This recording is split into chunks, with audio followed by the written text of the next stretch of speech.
अभी पता नहीं कहाँ कहाँ क्या क्या होगा। मेरे बहुत सारे अंदेशे हैं मेरी, और ऐसे ही नहीं है, मेरी जानकारी है कि ये कुछ ना कुछ चुनाव से पहले करेंगे। जो इनकी फितरत है, जो इनकी आदत है, जो गुजरात में करते रहे, देश में करते रहे, ये राम मंदिर पे गोला फेंकवा सकते हैं, ये किसी बीजेपी के बड़े नेता का कत्ल करा सकते हैं, ये अपना भारत पाकिस्तान की मेरी डेफिनेट जानकारी है कि हमारे एनएसए दुबई क्यों जा रहे हैं बहुत जल्दी जल्दी, वहां पाकिस्तान के जनरल से बात करते हैं और मिली जुली कुश्ती करेंगे।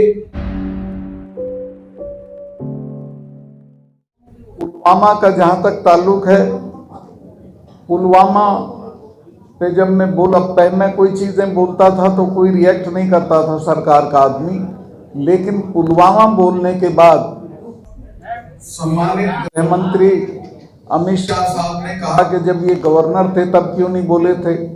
तो मैं उनकी याददाश्त खुरचना चाहता हूं कि मैं पुलवामा होने के 2 घंटे के अंदर अंदर मैंने 2 चैनल्स को इंटरव्यू दे दिया था और ये कह दिया था कि इसमें हमारी भी गलती रही है, हमारी नाकामयाबी रही है जिसकी वजह से ये हुआ। और जब प्रधानमंत्री जी का फ़ोन मुझे आया, चूँकि वो अनएक्सेसिबल थे, वो नेशनल कॉर्बेट पार्क में थे और उनके पास ये बहाना था कि वहाँ फ़ोन अलाउड नहीं है, तो उनका फ़ोन आया मुझे। ये घटना हुई है 3 साढ़े 3 बजे, 5 बजे उनका फ़ोन आया और उन्होंने पूछा क्या हुआ। तो मैंने बताया कि साहब इस तरह से हमारे इतने जवान शहीद हो गए और ये हमारी गलती की वजह से हुआ, हमारी लापरवाही की वजह से हुआ। तो उन्होंने मुझे तत्काल कहा कि सतपाल इस पे बिल्कुल चुप रहिए, कुछ मत बोलिए। फिर 2 घंटे बाद नेशनल सिक्योरिटी एडवाइज़र जो हैं अजीत डोभाल साहब, वो मेरे क्लास फेलो भी रहे, लॉ में हम साथ पढ़ते थे, उनका फ़ोन आया कि सतपाल भाई इस पे कुछ बोलना नहीं है आपको। मैं समझा शायद ये कोई जांच वांच कराएंगे, तो मैं उसको प्रिजुडिस नहीं करना चाहता था, मैं नहीं बोला। लेकिन आज तक ना कोई जांच हुई है, ना कुछ बताया गया है, ना कोई पब्लिक डोमेन में कोई चीज़ आई है, और उसको दफन करके पाकिस्तान की तरफ मोड़ दिया, चूँकि चुनाव में वही चीज़ सूट करती थी, तो उसका पूरा चुनाव के लिए इस्तेमाल किया गया। माननीय प्रधानमंत्री जी ने उसी दिन 5:30 बजे एक मीटिंग एड्रेस की रुद्रपुर में इलेक्शन की टेलीफोन से, उसमें भी पुलवामा का उन्होंने कोई जिक्र नहीं किया। जहाँ तक पुलवामा के नताइज का ताल्लुक है, वो बहुत भयानक है। पुलवामा के होने के बाद इनको जो करना चाहिए था, इन्होंने कोई काम उस तरफ नहीं किया। वो सिर्फ उन्होंने पाकिस्तान की तरफ मोड़ा और फिर कहा कि हम अंदर घुस के मारेंगे, और वो पूरे चुनाव उनकी आप देखेंगे, प्रधानमंत्री की वो हैं क्लिप्स, जिनमें वो कहते हैं कि वोट डालने जाओ तो पुलवामा के शहीदों को याद रखना। मैं भी देश के लोगों से कहना चाहता हूं कि इस बार वोट डालने जाओ तो पुलवामा के शहीदों को याद रखना कि उनकी लाशों पे खड़े होकर जो सरकार बनी, उसने आज तक उस मामले की कोई जांच नहीं कराई है। और आज मुझे अच्छा लगा कि आप लोगों ने प्रस्ताव पास कर दिया है कि इसकी जांच होनी चाहिए, श्वेत पत्र आना चाहिए, और इसकी जांच सुप्रीम कोर्ट के देखभाल में होनी चाहिए। पुलवामा में जो जो नहीं हुआ वो मैं आपको बताऊँ। असल में यहाँ गलतफहमियाँ बहुत हैं कि साहब ये वो आया था, क्या बोलते हैं आप उसको,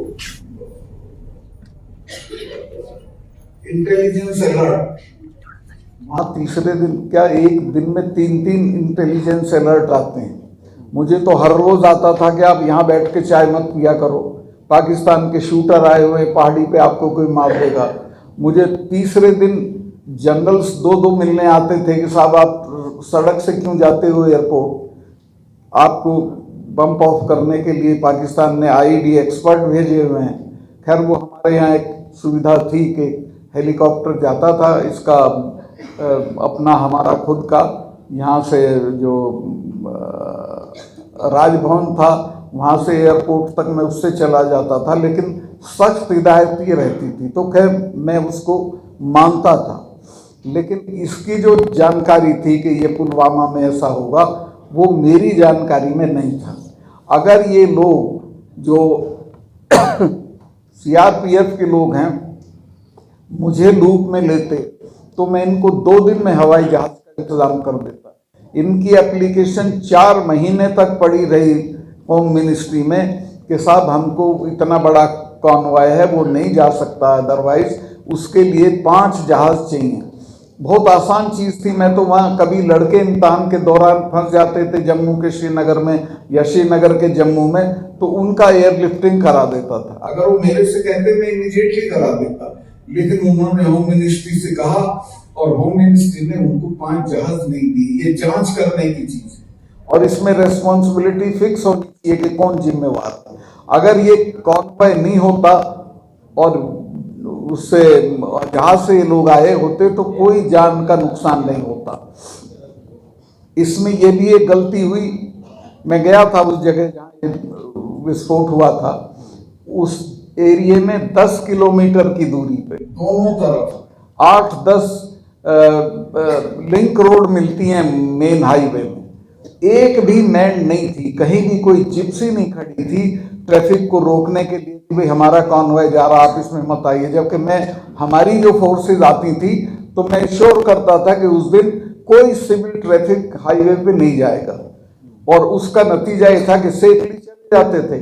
उस दिन कोई मैनिंग नहीं थी, कोई उसका क्या बोलेंगे सैनिटाइजेशन नहीं था सड़क का, और वो गाड़ी आई और बेफिक्री के साथ जाके उसने टक्कर मारी और शहादत हो गई हमारे जवानों की।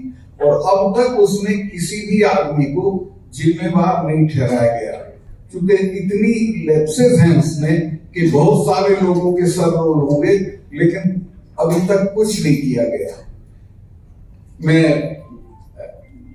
उनको माननीय गृह मंत्री जी को ये कहना चाहता हूं कि उस वक्त के मेरे 2 बयान देख लें जो मैंने उसी वक्त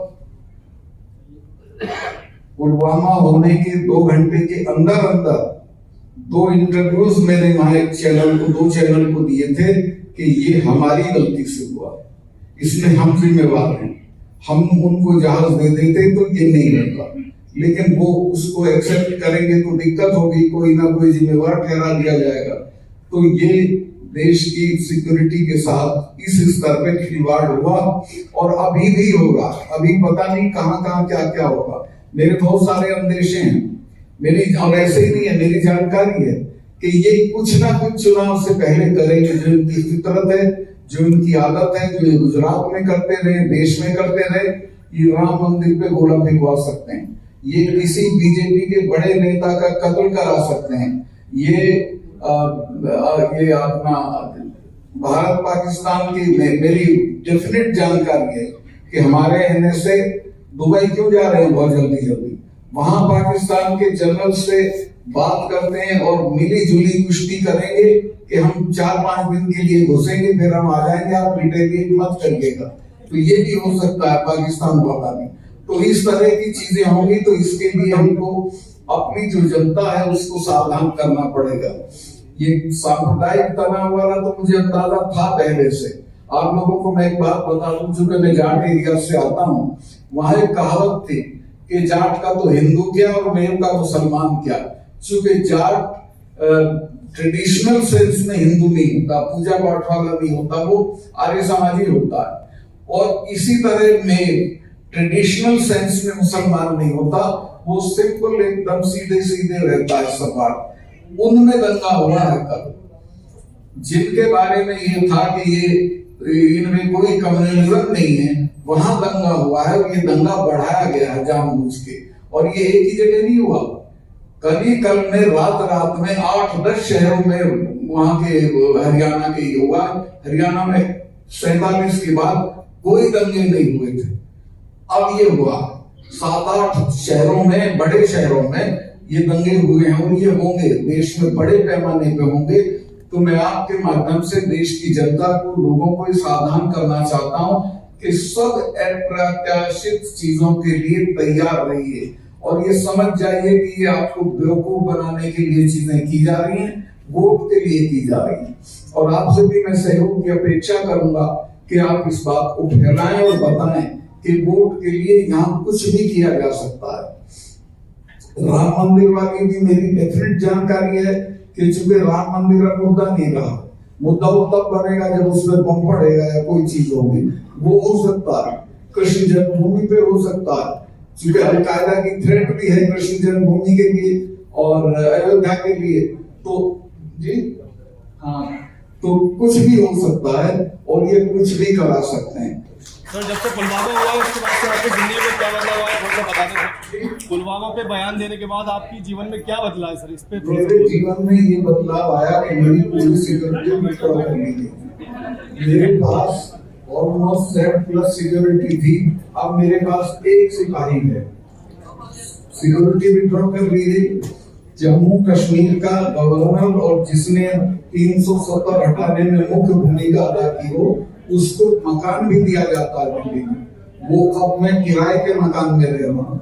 और एक सिपाही है, सिर्फ एक, 24 घंटे में 2 सिपाही आते हैं और बस इसके अलावा कोई सिक्योरिटी नहीं है। बाहर जाता हूँ तो कोई सिक्योरिटी नहीं होती है। ये बदलाव आया, लेकिन मैं चूंकि उन एरिया से आता हूँ जहाँ खौफ नाम की चीज नहीं होती है, मैं इनकी ना धमकियों से डरता हूँ, ना मुझे अपनी जिंदगी की कोई परवाह है। और एक चीज और मैं आपके लिए कहता हूँ, कोई भी अटेम्प्ट अगर मेरी जिंदगी में होगा तो मेरे लोग इनसे ऐसा बदला लेंगे कि याद रखें, चूंकि रिटायर तो इनको भी होना है, उसके बाद ये भी नहीं बचेंगे, तो इनको सावधानी के साथ डील करना चाहिए। Thank you.